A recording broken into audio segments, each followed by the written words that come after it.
안녕하세요. 홍프로 스포츠입니다. 적중하신 가족방분들 모두 축하드립니다. 홍프로 가족방에서 모든 경기, 언오버 및 핸디캡, 최종 조합 공유해드리고 있습니다. 적중률 높은 홍프로 가족방은 고정 댓글에 있는 링크로 문의해 주시기 바랍니다. 7월 7일 국내 축구 4경기 분석 시작하겠습니다. 첫 번째로 대전 하나시티 대 전북 현대 경기 알아보겠습니다. 먼저 대전은 현재 엔트리 구성에도 문제가 있다.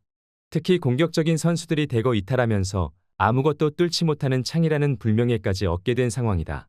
일단 박정인이나 천성훈 등 이제 막 들어온 선수들도 바로 선발로 나올 정도로 급한 상황이다. 다만 3-4-3 양상에서 3백이 투미들에게 공을 건네주는 상황에서도 답답한 모습이 꽤 자주 나오고 있다. 광주전에서는 포백 변환 이후에 오히려 더 나은 모습을 보여주기도 했는데 황선홍 감독은 3백을 고집하는 중이기도 하다. 이어서 전북은 분위기는 최악이다. 수비적으로 가면서 최하위를 벗어나려는 시도도 서울에게 대패를 기록하면서 물거품이 되고 말았다. 특히 그 이후 클럽에서 전북 선수들을 목격했다는 이야기도 나오는 등 분위기 자체가 매우 하락세다. 특히 전북의 문제는 홍정호의 장기 부상 이후 센터백을 구축하고 있는 선수들이 모두 부진하고 있다는 점이다. 이 때문에 김두현 감독의 수비적인 4-4-2 포메이션은 공격도 수비도 모두 불안정한 형국이기도 하다. 일단 전북도 상당히 최하위 탈출의 진심으로 나올 것이다. 당분간은 4-4-2로 가면서 상당히 보수적으로 나설 것으로 보인다. 그럼에도 수비적인 문제가 해결될 기미를 보이지 않고 있기는 한데 대전도 3백의 운영과 공격진의 뎁스 등 공격력이 처참한 것은 마찬가지인 상황이다. 무승부를 추천합니다. 두 번째로 충북 청주 대 서울 이랜드 경기 알아보겠습니다. 먼저 청주는 공격력 보강에 애를 쓰고 있는 모습이다. 특히 최소 실점인데도 공격력에서의 기복이 심해서 7위에 매달려 있기 때문이기도 하다. 일단 탈레스와 지상욱을 영입하면서 보강에 성공하기는 했는데 홍원진이 이탈한 것이 꽤 아쉬울 수 있다. 특급 수비형 미드필더가 이탈하면서 김선민의 짝을 찾는 것이 미션이 된 상황이다.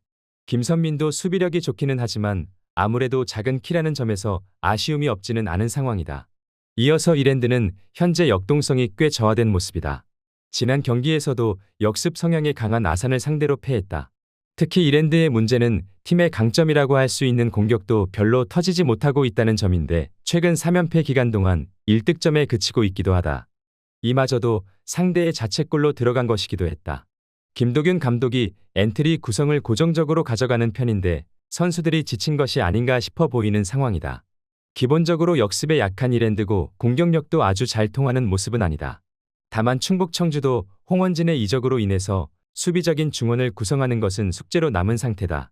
공격수를 영입하면서 오히려 톱에 힘을 실어주고 있는데 충북 청주도 여름 이적 이후에 수비는 장담을 할 순 없다는 점에 승부를 걸어봐야 할 것이다. 서울 이랜드 승리를 추천합니다.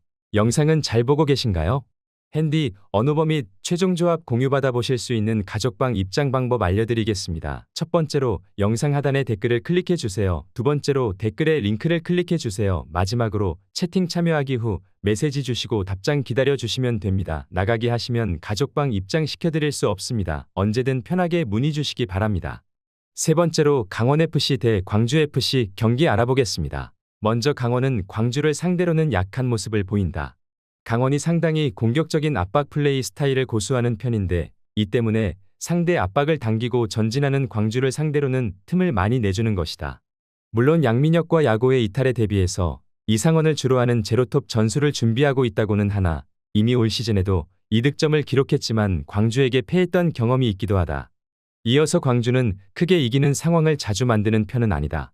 허율이 센터백으로 전환한 탓일 수 있지만 전반적인 공세의 마무리 능력이 제법 아쉬운 상태로 보인다. 물론 광주의 경우도 여전히 유기적인 움직임과 약속된 플레이로 유효한 장면을 자주 만드는 등 전술 자체에 문제가 있는 것은 아니다.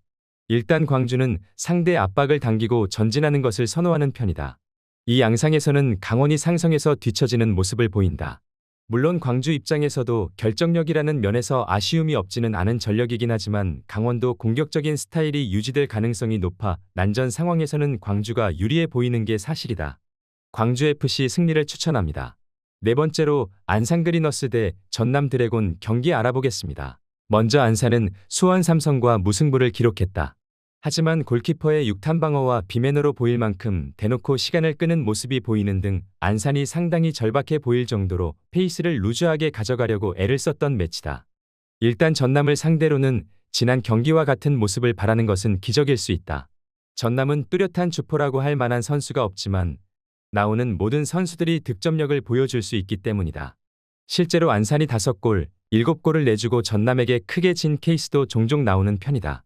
이어서 전남은 2부 리그 최다 득점을 기록하고 있다. 특히 최근 기록한 8골을 모두 다른 선수들이 기록하는 등 선수 상관없이 화력에 기여하는 바가 크다는 것이 장점이다. 물론 라인을 올리는 특성상 이 팀도 다득점 양상이 나오기 쉬운 팀이기는 하다. 9경기 연속 무패 상황에서도 무실점 경기는 딱 한 번뿐.